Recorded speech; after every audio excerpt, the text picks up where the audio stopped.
दिवस केवळ सुट्टीचा आणि ध्वजारोहणाचा नाही, तर आजचा दिवस आपल्या सन्मानाचा आणि अस्तित्वाचा उत्सव आहे. उत्सव तीन रंगांचा आभाळी आज सजला, उत्सव तीन रंगांचा आभाळी आज सजला. नतमस्तक मी त्या सर्वांना ज्यांनी भारत देश घडविला, ज्यांनी भारत देश घडविला. 15 ऑगस्ट 1947 रोजी भारत स्वतंत्र झाला, पण 26 जानेवारी 1950 रोजी संविधान अंमलात आले. भारत म्हणजे काय? अहो, भारत म्हणजे काय? भा म्हणजे तेजाने, र म्हणजे रममान, तेजात रममान झालेला देश म्हणजेच भारत. डॉक्टर बाबासाहेब आंबेडकर यांनी तब्बल 2 वर्ष 11 महिने आणि 8 दिवस संविधानासारखा पवित्र ग्रंथ दिला.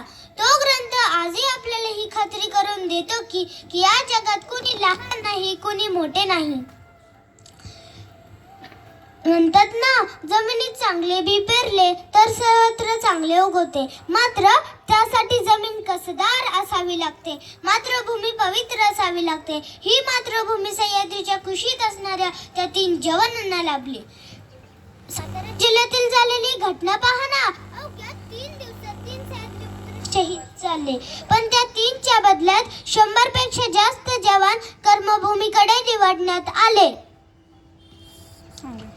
सांगायचे तात्पर्य इतकेच, एकीकडे देशाचा विकास होत आहे आणि एकीकडे याच देशात बेरोजगारी, भ्रष्टाचार अशा गोष्टी वाढत चालल्या आहेत. म्हणूनच भारत मातेच्या रक्षणासाठी आपण अशी प्रतिज्ञा करूया की हा राष्ट्रध्वज ज्या गणतांत्रिक गणराज्याचा प्रतीक आहे, त्या गणतांत्रिक गणराज्याशी मी एकनिष्ठ राहीन.